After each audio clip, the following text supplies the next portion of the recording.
Hi all, welcome back to the channel Anu Balu's lifestyle. ಏನಪ್ಪ blog start ಆಗ್ತಾ ಇದ್ದಂಗೆ ಈ ಥರ ತೋರಿಸ್ತಾ ಇದ್ದಾಳೆ ಇವತ್ತು ಅಂದ್ಕೊಬೋದು. ಇವತ್ತಿಂದ ನಮ್ಮೂರಲ್ಲಿ ಜಾತ್ರೆ ಸ್ಟಾರ್ಟ್ ಆಗ್ತಾಯಿದೆ. ಜಾತ್ರೆ ಮಾಡಬಾರ್ದು ಅಂತಲೇ ಅಂದ್ಕೊಂಡಿದ್ವಿ. ಹಿಂದಿನ ದಿನ ರಾತ್ರಿ ಒಂದು 9:30 ಹಂಗೆ ಡಿಸೈಡ್ ಮಾಡಿದ್ವಿ, ಇಲ್ಲ ಒಂದು ದೀಪ ಮಾಡಿಬಿಡೋಣ. ಎಷ್ಟೋ ವರ್ಷ ಆದಮೇಲೆ ಮಾಡ್ತಾಯಿರೋದು. ಒಂದು 10-15 ವರ್ಷ ಆಗೋಗ್ಬಿಟ್ಟಿತ್ತು ಅನಿಸುತ್ತೆ ಮದುವೆ ಅಂತೀನಿ, ಊರ ಜಾತ್ರೆ ಮಾಡಿ. ಇವಾಗ ಮಾಡ್ತಾಯಿದ್ದಾರಲ್ವ, ಅದಕ್ಕೋಸ್ಕರ ಒಂದು ದೀಪ ಮಾಡಿದ್ರೇ ಊರಿಗೂ ಶ್ರೇಷ್ಠ, ನಮಗೂ ಒಳ್ಳೆಯದಾಗುತ್ತೆ ಅಂತ ಅಂದ್ಕೊಂಡು ಊರ ಜಾತ್ರೆ ಮಾಡೋಣ ಅಂತ ಡಿಸೈಡ್ ಮಾಡ್ಕೊಂಡಿದ್ದೀನಿ. ಅದಕ್ಕೆ ಬಳೆಯವ್ರು ಬಂದಿದ್ದರು. ಮಕ್ಕಳಿಗೆ ಬಟ್ಟೆ ಎಲ್ಲ ಹೊಲಿಸಿದ್ವಿ, ಅವ್ರಿಗೆ ಬಳೆ ತೊಗೊಂಡಿರಲಿಲ್ಲ. ಅದಕ್ಕೆ ಅವರು ಬಟ್ಟೆಗೆ ಮ್ಯಾಚ್ ಆಗೋ ಥರ ಬಳೆ ತೋರಿಸೋಣ ಅಂತ. ಇವಾಗೆಲ್ಲ ಗಾಜಿನ ಬಳೆ ಹಾಕ್ಕೊಂಡ್ರೆ ಅದಕ್ಕೆ ಚೆನ್ನಾಗಿ ಕಾಣಿಸೋದು. ಊರ ಜಾತ್ರೆ ಅಂದರೆ ಹಬ್ಬ ಹರಿದಿನಗಳಲ್ಲಿ ಹೆಣ್ಮಕ್ಳು ಅದರಲ್ಲೂ ಬಟ್ಟೆ ಎಲ್ಲ ಹಾಕ್ಕೊಂಡ್ರೆ ಚೆನ್ನಾಗಿರೋದಲ್ವ. ಅದಕ್ಕೋಸ್ಕರ ಅವ್ರಿಗೆ ಮ್ಯಾಚ್ ಆಗೋ ಥರ, ಅವ್ರ ಬಟ್ಟೆಗೆ ಮ್ಯಾಚ್ ಆಗೋ ಥರ ಬಳೆನ ಕೊಡಿಸ್ತಾಯಿದ್ದೀನಿ. ಈಗ ನನ್ನ ತಂಗಿ ಮಗಳಿಗಾಯಿತು, ಅಂದರೆ ನನ್ನ ದೊಡ್ಡ ಮಗಳಿಗಾಯಿತು. ಇವಾಗ ನನ್ನ ಮಗಳಿಗೆ ಹಾಕ್ಸ್ತಾಯಿದ್ದೀನಿ ಬಳೆಗಳನ್ನ. ಇಬ್ರಿಗೂ ಒಂದೇ ಥರನೇ ಬಟ್ಟೆ ಹೊಲಿಸಿರೋದು ನಾನು. ಫಸ್ಟು ಒಂದು ಜೊತೆ ಲಂಗ ಬ್ಲೌಸ್ ಹೊಲಿಸಿದ್ದೀವಿ, ಇನ್ನೊಂದು ಜೊತೆ ಫ್ರಾಕ್ ಥರ ಹೊಲಿಸಿದ್ವಿ. 2 ಸೀರೆಯಲ್ಲೇ ಹೊಲಿಸಿರೋದು. ಅದು ದಿಢೀರ್ ಅಂತ ಹೊಲ್ಸೋಂಗಾಯ್ತಲ್ಲ, ಅದಕ್ಕೋಸ್ಕರ ಕಾಸ್ಟ್ಯೂಮ್ ಹೋಗಿ ಮನೇಲಿ ತೊಗೊಬರೋಕ್ಕಾಗಲ್ಲ ಅಂದ್ಬಿಟ್ಟು ಮನೇಲಿರೋ ಸೀರೆಯಲ್ಲೇ ಹೊಲಿಸಿರೋದು. ಮತ್ತು ನಮ್ಮ ಕಡೆ ಬಾಣಂತಿಗಳಿಗೆಲ್ಲ ತಿಂಗಳು ತುಂಬೋದ್ರಲ್ಲೇ ಕರೆ ಬಳೆ ಹಾಕ್ಸ್ಬೇಕು ಆಗಿತ್ತು. ಇಲ್ಲಿ ಯಾರೂ ಬರದೇ ಇರೋ ಕಾರಣ ಇವಾಗ ಬಂದಿದ್ರಲ್ವ, ಹಾಗೆ ಹಾಕ್ಸ್ಕೊಬಿಡೋಣ ಅಂದ್ಬಿಟ್ಟು ನಾನು ಒಂದು ಅರ್ಧ ಡಜನ್ ಹಾಕ್ಸ್ಕೊಳ್ತಾ ಇದ್ದೀನಿ. ಈ ಕೈಗೆ ಅರ್ಧ ಡಜನ್, ಆ ಕೈಗೆ ಅರ್ಧ ಡಜನು. ಅಂದರೆ ಕಿಸ್ರು ಅಂತ ಅಂತಾರಲ್ಲ, ಮಕ್ಳಿಗೆ ದಿಷ್ಟಿ ಆಗೋದು, ಅದನ್ನೆಲ್ಲ ತಡೆ ಹಿಡಿಯುತ್ತೆ ಅಂತ. ಅದಕ್ಕೋಸ್ಕರ ಕಪ್ಪು ಬಳೆ ಹಾಕ್ಸ್ಕೋಬೇಕು. ನಾನು ಈ ಕೈಗೆ ಅರ್ಧ ಡಜನ್, ಆ ಕೈಗೆ ಅರ್ಧ ಡಜನ್ ಹಾಕ್ಸ್ಕೊಳ್ತಾ ಇದ್ದೀನಿ. ಒಂದೊಂದು ಡಜನ್ ಹಾಕ್ಸ್ಕೊಳ್ಳೋಕ್ಕೆ ಸೆಕೆ ಜಾಸ್ತಿ ಆದರೆ ಗಾಳಿ ಆಡೋಲ್ಲ, ಸೆಕೆಗೆ ಒಂಥರ ಆಗ್ತಾಯಿರುತ್ತೆ ಅಂದ್ಬಿಟ್ಟು ಅರ್ಧ ಡಜನ್ ಹಾಕ್ಸ್ಕೊಂಡು ಇದ್ದೀನಿ. ಇವಾಗ ನಮ್ಮವಾರ್ದು ಆಯಿತು. ನಮ್ಮಮ್ಮ ಕೆಲ್ಸಕ್ಕೆ ಹೋಗಿದ್ರಲ್ಲ, ಅಲ್ಲೇ ಬಳೆ ಹಾಕ್ಸ್ಕೊತೀನಿ ಅಂತ ಹೇಳಿದ್ರು. ನಮ್ಮಮ್ಮಂಗೂ ಕಾಸು ಕಳಿಸಿಟ್ಟಿದ್ದೀನಿ. ಮತ್ತು ಇವಾಗ ಸದ್ಯದ ಪರಿಸ್ಥಿತಿಯಲ್ಲಿ ನಾನು ಅಂತೂ ದೀಪ ಹೊರೋಕ್ಕಾಗಲ್ಲ, ಇನ್ನೊಬ್ಬ ತಂಗಿನೂ ದೀಪ ಹೊರೋಕ್ಕಾಗಲ್ಲ, ಅವಳು ಕೆಲಸ ಬಿಟ್ಟು ಬರೋಕ್ಕಾಗಲ್ಲ. ಆದ್ದರಿಂದ ಇವಾಗ ದೀಪ ಹೊರೋಳು ನನ್ನ ತಂಗಿ, ಒಬ್ಬಳೆ ಚಿಕ್ಕ ತಂಗಿ. ಅದಕ್ಕೋಸ್ಕರ ಅವಳು ಬಳೆ ಹಾಕ್ಸ್ಕೊತಾ ಇದ್ಲು. ಅವಳಿಗೇನೋ ಕಪ್ಪುದ ಪ್ಲೈನ್ ಬಳೆ ಅಂದರೆ ತುಂಬ ಇಷ್ಟ. ಆದರೆ ಮದುವೆಗೆ ಮುಂಚೆ ಕಪ್ಪುದ ಪ್ಲೈನ್ ಬಳೆ ಹಾಕ್ಸ್ಕೊಬಾರ್ದು ಅಂತ, ಈ ಥರ ಮೆಟಲ್ ಥರನೂ ಇರ್ಬೋದು, ವೆಲ್ವೆಟ್ ಥರನೂ ಇರ್ಬೋದು. ಅದಕ್ಕೆ ಆ ಥರದೊಂದು ಡಜನ್ ಕೊಡಿಸಿದ್ದೀನಿ. ಅವಳು ತಗೊಂಡು ನಾನು ಹಾಕ್ಸ್ಕೊಂಡಿದ್ದೀನಿ. ನೋಡ್ಬೋದು ನೀವು ಹೇಗೆ ಕಾಣಿಸ್ತಾಯಿದೆ ಅಂತ. ಮತ್ತು ಇದು ಫಸ್ಟ್ ಡೇ ಆಗಿರೋದ್ರಿಂದ ಆವತ್ತಿಂದೆಲ್ಲ ಪ್ರಿಪ್ರೇಷನ್ಗೂ ಅವ್ರು ರೆಡಿ ಮಾಡ್ಕೊಳ್ತಾಯಿದ್ರು. ಇನ್ನೂ ನನ್ನ ತಂಗಿ ಬರೋಳಿದ್ಲು. ನಂದೇನು ಕೆಲಸ ಇಲ್ಲ, ನಾನು ಬಳೆ ಹಾಕ್ಸ್ಕೊಳ್ಳೋಣ ಅಂತ, ಮಕ್ಳಿಗೆ ಬಳೆ ಹಾಕ್ಸೋಣ ಅಂತ ಹೊರಗಡೆ ಹೋಗಿದ್ದೆ. ಈಗ ಮತ್ತೆ ರೂಮಿಗೆ ಬಂದು ಮಗುಗೆ ಫೀಡ್ ಮಾಡಿಸ್ಬಿಟ್ಟು ಕೂತ್ಕೊಂಡಿದ್ದೆ. ಅಷ್ಟರಲ್ಲಿ ನನ್ನ ತಂಗಿನೂ ಬಂದಳು. ಎಲ್ಲರದ್ದು ಸ್ನಾನಗಳು ಮುಗ್ದಿತ್ತು. ನನ್ನ ದೊಡ್ಡ ಮಗಳಂತೂ ನೋಡ್ಬೋದು, ಇನ್ನು ಜಾತ್ರೆ ಅಂದರೆ ಮನೆಗೆ ನೆಂಟರು ಎಲ್ಲ ಬಂದೇ ಬರ್ತಾರಲ್ಲ, ಅವಳಿಗೆ ಮನೆಗೆ ಯಾರು ಬರಬಾರ್ದು. ಇವತ್ತು ಬೆಲ್ಲದ ಆರತಿಗಳು, ಅಂದರೆ ನಾನ್ ವೆಜ್ ತಿಂದೇ ಇರೋವಂಥ ದೇವ್ರುಗಳು ನನ್ನ ಪ್ರಕಾರ. ಅವ್ರಿಗೆ ಫಸ್ಟ್ ಡೇ ಬೆಲ್ಲದ ಆರತಿ ಮಾಡೋದು, ನೆಕ್ಸ್ಟ್ ಡೇ ತಂಬಿಟ್ಟು ಆರತಿ ಮಾಡೋದು. ಈ ಹೂವು ನೋಡ್ಬೋದು, ಹಳ್ಳಿ ಕಡೆ ಎಲ್ಲ ಈ ಹೂವು ಇಟ್ಟರೆ ಮಾತ್ರನೇ ದೀಪಕ್ಕೆ ಶ್ರೇಷ್ಠ ಅಂತ ಹೇಳ್ತಾರೆ. ಇವತ್ತು ವೇಣುಗೋಪಾಲ ಸ್ವಾಮಿ ಅಂತ ಒಂದು ನಮ್ಮ ಊರಲ್ಲಿ ಮೇಯ್ನ್ ದೇವರು. ಆ ದೇವ್ರಿಗೆ ಈ ದೀಪನ ನಾವು ಕಟ್ತಾ ಇರೋದು.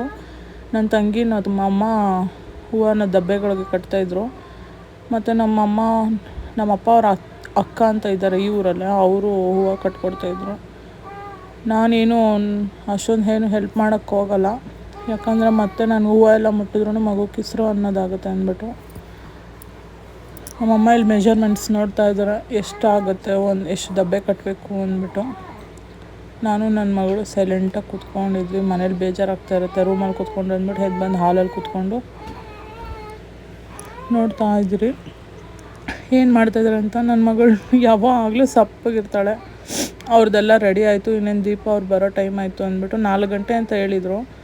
ಅದಕ್ಕೆ ಮಕ್ಕಳಿಗೆ ಬಟ್ಟೆ ಹಾಕ್ಬಿಡೋಣ ಅಂತ ಅವ್ರಿಗೂ ಬಟ್ಟೆ ಹಾಕಿ ರೆಡಿ ಮಾಡ್ತಾಯಿನಿ. ಇದು ನೋಡ್ಬೋದು ನೀವು, ಸಂಕ್ರಾಂತಿ ಹಬ್ಬಕ್ಕೆ ಹೊಲಿಸಿದ್ದು. ಫಸ್ಟ್ ಡೇಗೆ ಇದೇ ಬಟ್ಟೆನೇ ಹಾಕಿ ಅವ್ರನ್ನ ರೆಡಿ ಮಾಡ್ತಾಯಿರೋದು. ನನ್ನ ತಂಗಿ ಮಗಳು ನೋಡ್ಬೋದು, ಅವಳು ಸೇಮ್ ಹಾಕ್ಕೊಂಡಿದ್ದಾಳೆ. ಅವಳದು ರೆಡಿ ಆಯಿತು, ಅವಳಿಗೆ ಬಟ್ಟೆ ಹಾಕಿ ಕಳಿಸಿದ್ದಾಳೆ. ಇನ್ನು ಅವಳಿಗೆ ತಲೆ ಬಸ್ಬೇಕು. ನನ್ನ ಮಗಳು ಯಾರ ಹತ್ರನೂ ಹೋಗಲ್ವಲ್ಲ, ಅದಕ್ಕೋಸ್ಕರ ನಾನೇ ಅವಳಿಗೆ ರೆಡಿ ಮಾಡ್ತಾಯಿದ್ದೀನಿ ಲಂಗ ಬ್ಲೌಸ್ ಹಾಕಿ. ಸ್ವಲ್ಪ ಹಠನೇ ಜಾಸ್ತಿ ಅಂತಲೇ ಹೇಳ್ಬೋದು. ಅದಕ್ಕೋಸ್ಕರ ಬೆಳಗ್ಗೆ ಬಳೆ ತೊಗೊಂಡಿದ್ದೆ ಈ ಡ್ರೆಸ್ ಮ್ಯಾಚಿಂಗಿಗೆ. ಅದಕ್ಕೆ ಆ ಬಳೆನ ಇವಾಗ ಇಬ್ಬರಿಗೂ ಹಾಕಬೇಕು. ಹೆಂಗೋ ನಾನು ಹಾಕ್ತಿದ್ದೀನಿ ಅಂತ ಸೈಲೆಂಟಾಗಿ ಹಾಕ್ಸ್ಕೊತಾಳೆ ಅಷ್ಟೇ. ಬೇರೆಯವ್ರು ಯಾರಾದರೂ ಮುಟ್ಟಿದ್ರೆ ಓ ಅಂತ ಕಿರ್ಚಿಬಿಡ್ತಾಳೆ. ಬಟ್ಟೆನೂ ಹಾಕ್ಸ್ಕೊಳಲ್ಲ, ಅವಳನ್ನ ಮುಟ್ಟಿಸ್ಕೊಳ್ಳೋದೇ ಇಲ್ಲ ಇನ್ನೊಬ್ಬರ ಕೈಯಲ್ಲಿ. ಅವಳು ಒಂಥರ ಬೆಳೆದ್ಬಿಟ್ಟಿದ್ದಾಳೆ. ಯಾಕಂದರೆ ಊರಲ್ಲಿ ಯಾರೂ ಇರಲ್ವಲ್ಲ, ನನ್ನ ಜೊತೆ ಮಾತ್ರ ಇದ್ದು ಅವಳು ನನ್ನನ್ನು ಮಾತ್ರ ಸೇರೋದು, ಬೇರೆಯವ್ರನ್ನ ಸೇರೋದೇ ಇಲ್ಲ ಅವಳು. ಇವಾಗ ನಮ್ಮ ಅಪ್ಪ ಅವ್ರಿಗೆ ಅಡ್ಜಸ್ಟ್ ಆಗ್ತಿದ್ದಾಳೆ. ಇವಾಗ ನನ್ನ ಮಗಳಿಗೆ ತೊಗೊಂಡಿದ್ದ ಬಳೆ ಎಲ್ಲ ಅವಳಿಗೆ ಹಾಕಿದ್ದಾಯಿತು. ಈಗ ದೊಡ್ಡ ಮಗಳಿಗೆ ಹಾಕ್ತಾಯಿದ್ದೀನಿ ಬಳೆಗಳು. ಇಬ್ರಿಗೂ 1 ಡಜನ್, ಇಬ್ರಿಗೂ ಸೇರಿ 2 ಡಜನ್ ತೊಗೊಂಡಿದ್ದೆ. ಇವಳಿಗೆ 1 ಡಜನ್, ಅವಳಿಗೆ 1 ಡಜನು.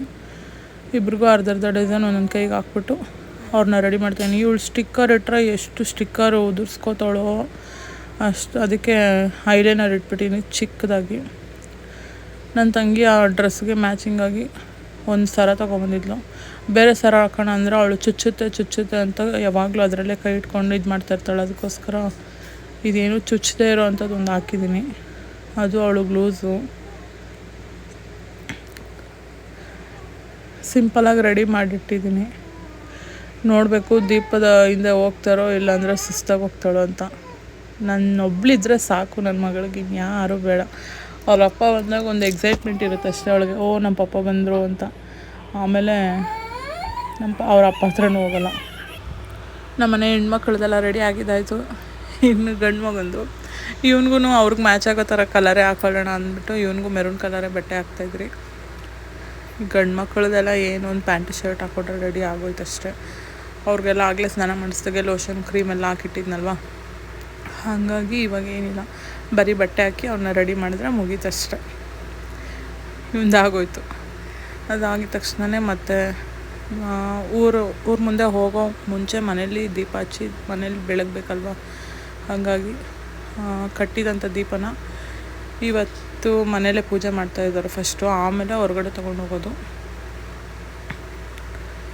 ನೋಡ್ಬೋದು ಸಿಂಪಲಾಗಿ ಮೊದಲನೇ ದಿನದ್ದು ದೀಪ ರೆಡಿಯಾಗಿದೆ. ಇವಾಗ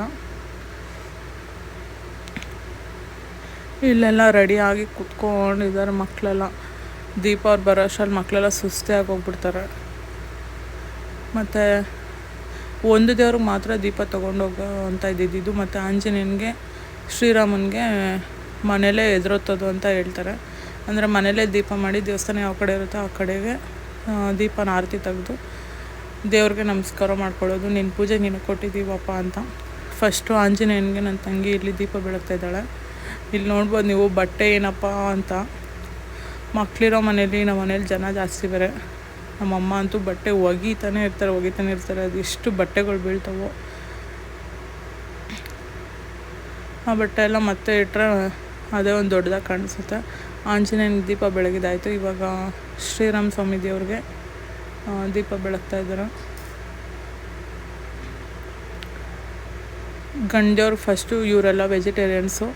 ಅದಕ್ಕೋಸ್ಕರ ಆಂಜನೇಯನಿಗೆ, ಶ್ರೀರಾಮನಿಗೆ ಮತ್ತು ವೇಣುಗೋಪಾಲ ಸ್ವಾಮಿ ದೇವ್ರಿಗೆ ದೀಪ ತೊಗೊಂಡೋಗ್ಬೇಕು ಅಲ್ಲಿಗೆ.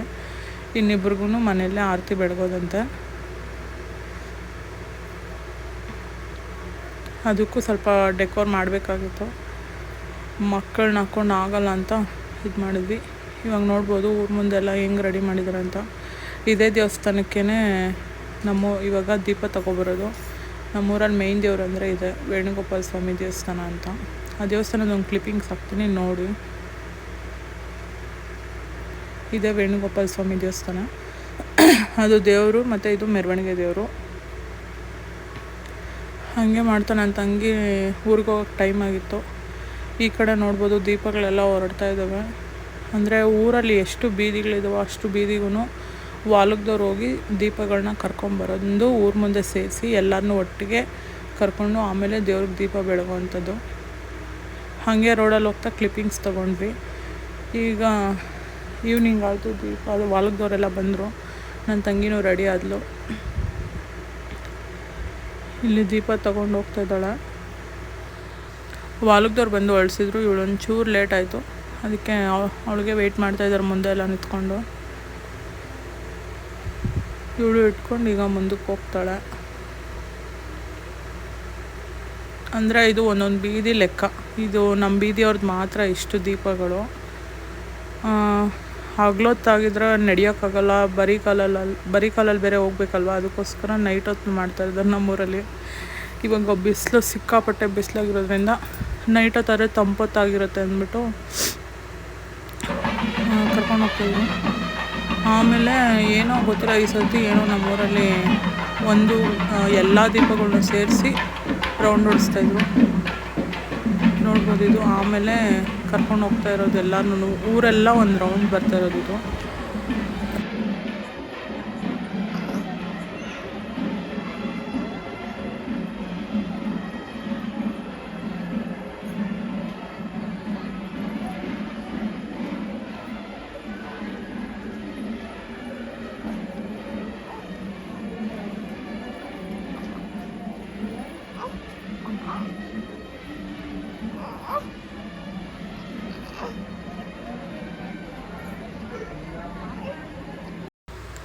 ನಾನಂತೂ ನಮ್ಮೂರಲ್ಲಿ ಇಷ್ಟು ದೀಪಗಳು ಮಾಡ್ತಾರೆ ಅಂತ ಅಂದ್ಕೊಂಡೇ ಇರಲಿಲ್ಲ. ಯಾಕಂದರೆ ತುಂಬ ವರ್ಷ ಆಗೋಗ್ಬಿಟ್ಟಿತ್ತಲ್ಲ ಜಾತ್ರೆ ಮಾಡಿ, ಅದಕ್ಕೋಸ್ಕರ ಎಲ್ಲರ ಮನೇಲೂ ದೀಪಗಳು ಮಾಡಿದ್ದಾರೆ. ಎಲ್ಲರೂ ಗ್ರ್ಯಾಂಡಾಗೆ ಮಾಡ್ತಾಯಿದ್ದಾರೆ.